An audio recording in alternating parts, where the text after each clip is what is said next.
करते हैं। देखो बॉन्ड एनर्जी, ठीक है ना, ऑर्गेनिक केमिस्ट्री में बॉन्ड एनर्जी आप कैसे निकालोगे, ठीक है ना। तो देखो बॉन्ड एनर्जी का जो कंसेप्ट है ये हम डिसाइड करते हैं बेटा किसके द्वारा, बोलो, हाइपर कंजुगेशन और किसके द्वारा, रेजोनेंस के द्वारा, ठीक है ना। तो बॉन्ड एनर्जी पूछेगा किन्हीं भी दो एटम के बीच में बेटा, ठीक है ना, तो किसकी बॉन्ड एनर्जी ज़्यादा होगी, किसकी बॉन्ड एनर्जी कम होगी, ठीक है ना। तो उसको हम कैसे डिसाइड करेंगे, तो मैं बता दूं बेटा, इसके लिए आपको बॉन्ड को ब्रेक करना पड़ेगा, ठीक है ना। तो जब भी हम बॉन्ड एनर्जी की बात करते हैं तो उसके लिए हम दो कॉन्सेप्ट का इस्तेमाल करेंगे बेटा, एक रेजोनेंस का, ठीक है ना, एक रेजोनेंस का इस्तेमाल करेंगे बेटा, और सेकेंडली हम इस्तेमाल करेंगे बेटा हाइपर कंजुगेशन। और ये दोनों ही इलेक्ट्रॉनिक इफेक्ट जो हैं हमारे, हम इनको पढ़ चुके हैं बेटा, ठीक है ना, हाइपर कंजुगेशन को भी और रेजोनेंस को भी, ठीक है। चलिए, तो हम कैसे डिसाइड करेंगे बेटा बॉन्ड एनर्जी को, तो देखो मैं यहाँ पर एक स्टेटमेंट लिखता हूँ, उसको ध्यान से आप नोट करेंगे। चलिए, स्टेटमेंट क्या है बेटा, कि जो बॉन्ड एनर्जी होती है आपकी, जो बॉन्ड एनर्जी होती है, उसके लिए हमें करना क्या है, इन case of bond energy, in case of bond energy, ठीक है ना, free radical, free radical, free radical formation, free radical formation is consider, ठीक है ना। क्या मतलब है इसका, फ्री रेडिकल तो आपने पढ़ा ही है बेटा, और फ्री रेडिकल की स्टेबिलिटी भी आपने पढ़ी है। तो इसका मतलब है जब भी हम बॉन्ड एनर्जी की बात करेंगे ना, तो उसके लिए हमें कंसेप्ट कौन सा यूज करना पड़ेगा बेटा, फ्री रेडिकल, ठीक है ना। तो एक्चुअल में होता क्या है कि बॉन्ड एनर्जी के लिए आपको क्या करना पड़ेगा बेटा, बॉन्ड को ब्रेक करना पड़ेगा, क्या करना पड़ेगा, बॉन्ड को ब्रेक करना पड़ेगा। यानी कि in case of bond energy, ठीक है ना, bond breaking, bond breaking, bond breaking will be easy, will be easy if free radical, if free radical is stable। ये लाइन बहुत इंपॉर्टेंट है, लिखिए मैंने, इसको ध्यान से देखेंगे क्या मतलब है इसका। देखो इसका मतलब है बेटा कि जो बॉन्ड एनर्जी होती है वो बॉन्ड ब्रेकिंग के द्वारा डिसाइड होगी, और बॉन्ड ब्रेकिंग कब इजी होता है, जब फ्री रेडिकल क्या हो, आपका स्टेबल हो। तो कहने का मतलब क्या है कि जब भी बॉन्ड एनर्जी का क्वेश्चन आएगा तो आपको एक ही बात करनी है, बॉन्ड को ब्रेक करिए, होमोलाइसिस करिए और फ्री रेडिकल बनाइए। फ्री रेडिकल जितना ज़्यादा स्टेबल होगा, ठीक है ना, बॉन्ड एनर्जी उतनी ही कम होगी, ठीक है ना, ये ध्यान रखना। ये देखिए, ये स्टेटमेंट आप याद रखेंगे, स्टेबिलिटी ऑफ फ्री रेडिकल। भाई बॉन्ड जितना वीक होगा, फ्री रेडिकल का फॉर्मेशन उतना ही ज़्यादा होगा, जल्दी होगा, और फ्री रेडिकल का फॉर्मेशन जितना जल्दी होगा बेटा, उतनी ही जल्दी वो क्या होगा, अपने आप को स्टेबल कर लेगा। क्लियर है? समझ गए नहीं आपके इस स्टेटमेंट को। तो इसका मतलब है कि stability, stability of carbon free radical, stability of carbon free radical, stability of carbon free radical का मतलब होता है इजी फॉर्मेशन, ठीक है ना। क्या मतलब होता है इसका, इजी फॉर्मेशन, ठीक। जितना ज़्यादा स्टेबल कार्बन फ्री रेडिकल होगा बेटा, उतनी ही जल्दी उसका फॉर्मेशन हुआ होगा, और जितनी जल्दी उसका फॉर्मेशन हुआ होगा उतनी ही बॉन्ड एनर्जी क्या होगी उसकी, बोलो, कम होगी। क्लियर बात है? तो आपको जब भी बॉन्ड एनर्जी पूछेगा तो आप वहाँ से बॉन्ड को ब्रेक करके फ्री रेडिकल बनाएंगे। जितना ज़्यादा स्टेबल फ्री रेडिकल उतनी ही अच्छी क्या होगी, ज़्यादा बॉन्ड एनर्जी होगी। क्लियर है? चलो अब क्वेश्चन स्टार्ट करते हैं। देखो फ्री रेडिकल की स्टेबिलिटी आपने पढ़ रखी है बेटा, क्लियर है? चलिए देखिए एक एग्जांपल देखिए यहाँ पर, ये देखिए, ये मेरे पास ए है बेटा,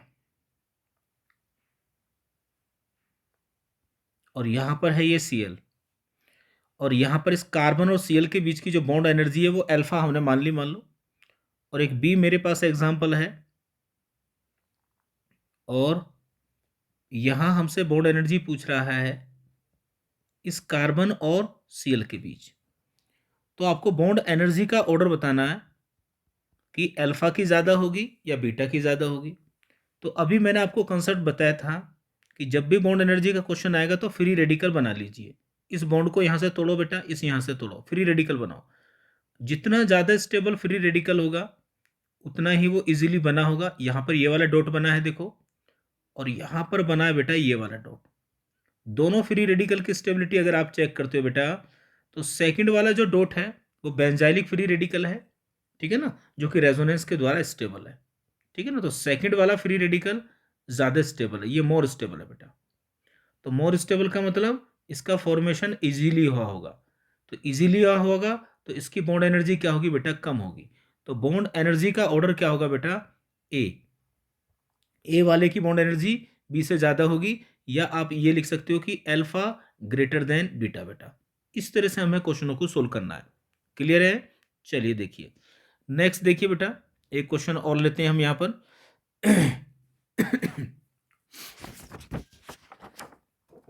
देखो इसी तरह से हम क्वेश्चनों को सोल्व करते चले जाएंगे। एक और देखिए बेटा, CH3 और CH2 और H, एक बॉन्ड एनर्जी हमारे पास इसकी है, कार्बन और H के बीच की पूछ रहा है बेटा वो, ये A है मेरे पास, एक मेरे पास B है जिसमें बॉन्ड एनर्जी पूछ रहा है वो आपसे ये वाली बेटा, ये देखिए ये अल्फा है और ये बीटा है। तो बॉन्ड एनर्जी बतानी है आपको किसकी ज़्यादा होगी, ठीक है ना। तो बॉन्ड एनर्जी के लिए वही आप कंसेप्ट आपको इस्तेमाल करना है कि फ्री रेडिकल का फॉर्मेशन करो। देखो यहाँ पे डॉट बना लो आप, है ना, और ये जो फ्री रेडिकल बन रहा है ये किसके द्वारा स्टेबल हो रहा है बेटा, प्लस H के द्वारा, हाइपर कंजुगेशन। यहाँ जब इस बॉन्ड को तोड़ोगे, ब्रेक करोगे, तो यहाँ डॉट बनेगा, ये रेजोनेंस के द्वारा स्टेबल हो रहा है, ठीक है ना। तो सेकंड वाला फ्री रेडिकल क्या है, ज़्यादा स्टेबल है, ये मोर स्टेबल है। तो मोर स्टेबल का मतलब इसका फॉर्मेशन इजीली हुआ होगा, और अगर ये फॉर्मेशन इजीली होगा तो इसकी बॉन्ड एनर्जी क्या होगी, कम होगी। तो बॉन्ड एनर्जी का ऑर्डर होगा अल्फा की ज़्यादा होगी बेटा, किससे, बीटा से होगी। क्लियर है? समझ पा रहे हैं आप बेटा? चलिए और देखिए एक क्वेश्चन बेटा, एक हमारे पास है CH2 डबल बॉन्ड CH, और बेटा यहाँ पर है हमारे पास CH2 और H। ये बॉन्ड एनर्जी है अल्फा इस कार्बन और H के बीच। एक हमारे पास है एग्जांपल, ये देखो, इन दोनों की बॉन्ड एनर्जी बताइए, किसकी बॉन्ड एनर्जी बेटा ज़्यादा होगी। तो ये हमारे पास है बीटा, ठीक है। तो बॉन्ड एनर्जी के लिए कंसेप्ट क्या करना है आपको, यहाँ पर डॉट बना लो और यहाँ पे डॉट बना लो। अब बताइए कौन सा फ्री रेडिकल सबसे ज़्यादा स्टेबल है। फ्री रेडिकल स्टेबल है, बड़ा इंपॉर्टेंट था। लास्ट वीडियो मैंने फ्री रेडिकल की स्टेबिलिटी की बताई थी बेटा। तो मैंने बताया था आपको कि एलाइलिक वाला जो फ्री रेडिकल होता है, जो एलाइलिक फ्री रेडिकल होता है बेटा, वो मोर स्टेबल होता है, ठीक है ना। तो मोर स्टेबल होने का रीज़न क्या था, क्योंकि दोनों ही रेजोनेंस के द्वारा स्टेबल हो रही है। यहाँ भी रेजोनेंस काम कर रही है और बेटा सेकंड वाले में भी रेजोनेंस काम कर रही है, ठीक है ना। तो रेजोनेंस सबसे बढ़िया किस में होती है बेटा, सेकंड वाले में होती है। लेकिन मैंने आपको बताया था कि इसकी बॉन्ड एनर्जी जो होती है एलाइलिक कार्बन की, ठीक है ना, एलाइलिक जो हाइड्रोजन होता है इसकी बॉन्ड एनर्जी बेटा कम होती है, ठीक है ना। हाँ ये याद रखना। स्टेबल कौन सा है, तो स्टेबल आपका पहले वाला ज़्यादा होता है। क्यों होता है पहले वाला ज़्यादा स्टेबल, क्योंकि इसकी बॉन्ड एनर्जी बेटा कम होती है। तो इसकी बॉन्ड एनर्जी क्या होती है, थोड़ी सी ज़्यादा होती है, ध्यान रखना। ये वाला बॉन्ड एनर्जी इसकी क्या है, थोड़ी सी मोर है, ठीक है। स्टेबल तो आपका फर्स्ट वाला है, तो फर्स्ट वाला ज़्यादा स्टेबल होने का मतलब समझ रहे हैं ना, कि इसकी बॉन्ड एनर्जी थोड़ी सी कम है, ठीक है। तो बॉन्ड एनर्जी का ऑर्डर क्या होगा बेटा, अल्फा ग्रेटर देन बीटा, ठीक है ना। और स्टेबल भी कौन सा फ्री रेडिकल होगा, ये ज़्यादा होता है। चलिए नेक्स्ट देखते हैं बेटा। नेक्स्ट की अगर हम बात करें, आइए देखो बहुत बढ़िया क्वेश्चन है बेटा। CH3 और यहाँ पर लिखा मैंने CH, और यहाँ पर ये H आ गया है, और जी बॉन्ड एनर्जी का ऑर्डर आपको बताना है, ठीक है। चलिए, और यहाँ पर भी H है, और बेटा एक H हमारा यहाँ पर है, ये बाहर निकाल रखे उन्होंने। तो बॉन्ड एनर्जी का, इसको उसने अल्फा माना है बॉन्ड एनर्जी को, इसने बीटा माना है बेटा, और इसको माना है उसने गामा, ठीक है ना। तो बॉन्ड एनर्जी का आपको करेक्ट ऑर्डर बताना है। तो बहुत आसान है, देखो क्या करना है, यहाँ पर डॉट बना लो आप। क्या बना लो बेटा, डॉट बना लीजिए, और डॉट बना के चेक करिए कौन सा फ्री रेडिकल ज़्यादा स्टेबल है। तो फ्री रेडिकल बनाते हैं पहले और उसकी स्टेबिलिटी चेक करते हैं। देखो जितना ज़्यादा स्टेबल फ्री रेडिकल होगा उतनी ही कम क्या होगी, उसकी बॉन्ड एनर्जी होगी बेटा। तो अगर मैं इस वाले फ्री रेडिकल की बात करूं, देखो इस वाले की, अल्फा गामा वाले की, तो ये रेजोनेंस के द्वारा स्टेबल है देखो यहाँ पर, और साथ में यहाँ पर हाइपर कंजुगेशन भी काम कर रहा प्लस एच। तो गामा वाला फ्री रेडिकल सबसे ज़्यादा स्टेबल होगा। उसके बाद कौन सा होगा बेटा, बीटा वाला होगा, और बीटा के बाद कौन सा होगा आपका, अल्फा वाला होगा। ये हो गया आपका स्टेबिलिटी का ऑर्डर बेटा। क्लियर है। तो जस्ट इसका उल्टा अपोजिट क्या होगा बेटा, बॉन्ड एनर्जी का ऑर्डर होगा। तो बॉन्ड एनर्जी का ऑर्डर क्या होगा, अल्फा की बॉन्ड एनर्जी सबसे ज़्यादा होगी, क्योंकि यहाँ वाला जो डॉट है ये फ्री रेडिकल है, ये बेटा लेस स्टेबल है। उसके बाद में कौन आएगा, बीटा, बीटा के बाद कौन आएगा बेटा, गामा। ये होगा बॉन्ड एनर्जी का ऑर्डर बेटा। क्लियर है। चलिए नेक्स्ट क्वेश्चन देखिए बेटा। मान लो मेरे पास एक एग्जांपल ये है, तो देखो कोई भी मॉलिक्यूल आपको मिल सकता है और वो बॉन्ड एनर्जी का आपसे क्वेश्चन पूछ सकता है, ठीक है। तो जिन दो एटम के बीच में बॉन्ड एनर्जी पूछे वहाँ डॉट बना लेना। जैसे यहाँ को अल्फा है, इसको बीटा मान रखा है उसने, और इसको मान रखा है बेटा गामा। क्लियर है। तो बॉन्ड एनर्जी का ऑर्डर आपको बताना है क्या होगा, डिक्रीजिंग इंक्रीजिंग कैसे भी है, वो एग्जामिनर की इच्छा है, जैसा वो पूछेगा। तो डॉट बना लीजिए यहाँ पे, या तो अलग बना लो, या यहीं पे लगा लेकर डॉट। डबल बॉन्ड पे डॉट हो, पॉजिटिव हो, ठीक है ना, वो अनस्टेबल होता है बेटा, ठीक है। देखिए इस वाले डॉट को देखिए, बीटा वाले को, ये रेजोनेंस के द्वारा स्टेबल हो रहा है, और साथ में यहाँ पर दो अल्फा हाइड्रोजन भी हैं। क्लियर है। तो अगर स्टेबिलिटी की बात करें हम, इसके फ्री रेडिकल की स्टेबिलिटी की बात करें अगर, तो स्टेबिलिटी का जो ऑर्डर होगा, बीटा फ्री रेडिकल सबसे ज़्यादा स्टेबल होगा गाइस। उसके बाद में क्या होगा बेटा, गामा, और सबसे लेस होगा अल्फा। तो बॉन्ड एनर्जी का ऑर्डर क्या हो जाएगा बेटा, उल्टा हो जाएगा। अल्फा के बाद गामा, गामा के बाद क्या हो जाएगा बेटा, बीटा। ये हो जाएगा बॉन्ड एनर्जी का ऑर्डर आपका। चलो नेक्स्ट देखते हैं, अगला क्वेश्चन देखिए बेटा। इसी तरह से आप क्वेश्चनों को बेटा सोल्व कर लेंगे, कोई दिक्कत आपको नहीं होने वाली। ये हो जाएगा आपका। एक क्वेश्चन और करा देता हूं, देखो आपको बताइए। तो बॉन्ड एनर्जी का क्वेश्चन आपका छूटना नहीं चाहिए। और नेक्स्ट वीडियो में मैं बात करूंगा पूरी ऑर्गेनिक केमिस्ट्री में बॉन्ड लेंथ। बॉन्ड लेंथ बहुत इंपॉर्टेंट है बेटा, है ना। कोई भी कंपाउंड आ जाए तो बॉन्ड लेंथ उसकी आप ऑर्गेनिक केमिस्ट्री में कैसे डिसाइड करेंगे, बहुत इंपॉर्टेंट वीडियो होने वाली है गाइस, ठीक है। ये बी आर है, ये हमारे पास क्या है, सी एल है, ठीक है। और यहाँ पर इसको अल्फा माना है कार्बन सी एल को, इसको उसने गामा माना है बेटा, और इसको क्या माना है उसने, बीटा माना है, ठीक है। तो चलो बॉन्ड एनर्जी का ऑर्डर डिसाइड करते हैं। तो डॉट बना लीजिए, यहाँ डॉट बनाइए, यहाँ डॉट बनाइए, ठीक है ना। एक बार बी आर के लिए, एक बार सी एल के लिए, दो बार डॉट बनेगा ना, बना लीजिए। चलो अब डिसाइड करते हैं हम बॉन्ड एनर्जी। तो सबसे ज़्यादा जो होगा अनस्टेबल वो अल्फा होगा। देखो डबल बॉन्ड पर, डबल बॉन्ड पर डॉट क्या होता है, अनस्टेबल। तो बॉन्ड एनर्जी का जो ऑर्डर आ जाएगा वो अल्फा, ठीक है ना।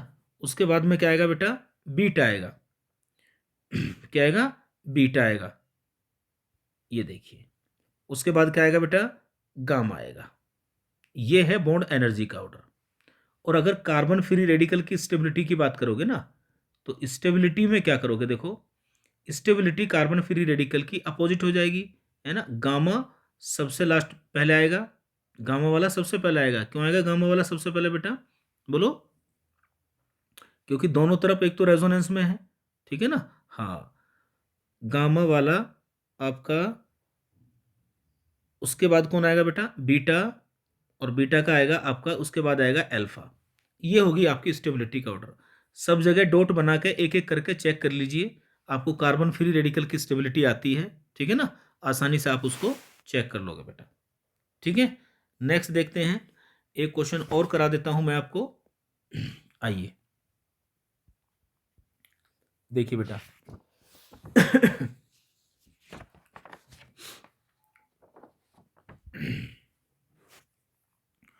ये लीजिए।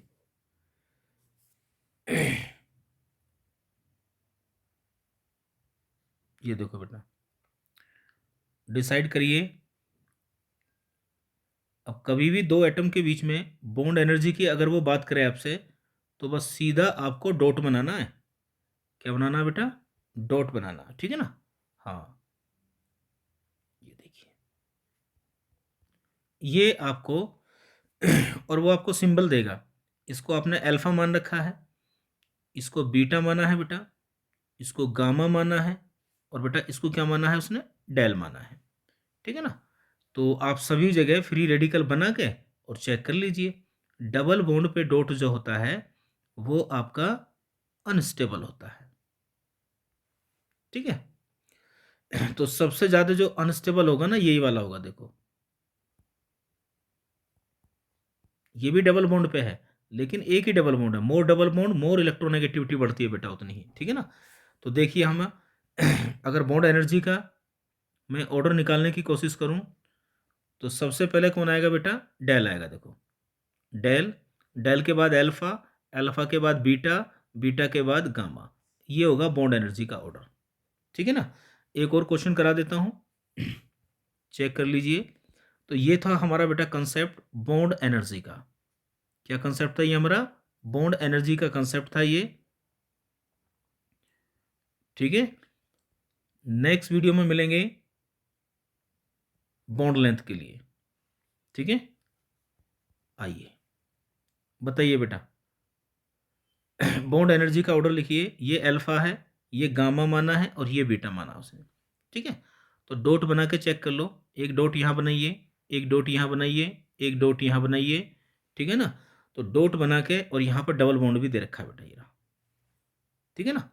तो डबल बॉन्ड पे डॉट क्या होता है? अनस्टेबल। ये तो अनस्टेबल हो गया, ठीक है। तो सबसे ज़्यादा बॉन्ड एनर्जी किसकी होगी? इसकी होगी बेटा। तो जब बॉन्ड एनर्जी की बात करोगे तो बीटा की बॉन्ड एनर्जी क्या होगी? सबसे ज़्यादा। अब इसको और इसको चेक करना है तो number of alpha hydrogen check कर लीजिए। ये वाला देखिए, ये वाला जो डॉट है बेटा, ये रेजोनेंस में क्या है? ये रेजोनेंस में जा रहा है, कंजुगेशन है, तो स्टेबल है।